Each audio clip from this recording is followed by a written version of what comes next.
बिस्मिल्लाहिर्रहमानिर्रहीम। आज कल हम नौजवानों की मसरूफियात कुछ ज़्यादा होती जा रही हैं, जिसकी वजह से हम नमाज से और अपने अल्लाह अज़्ज़ व जल से दूर होते जा रहे हैं। लेकिन मेरे मौला इमाम जाफ़र सादिक़ अलैहिस्सलाम इरशाद फरमाते हैं कि अल्लाह के नज़दीक सबसे पसंदीदा अमल नमाज है और ये अम्बिया अलैहिमुस्सलाम की आखिरी वसीहत है।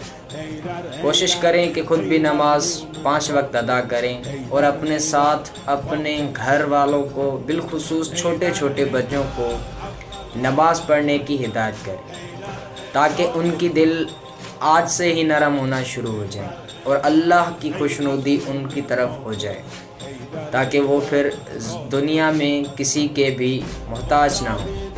अल्लाह हम सबको किसी का मोहताज ना करे सवाए अपनी ज़ात। अस्सलाम व रहमतुल्लाहि व बरकातहू।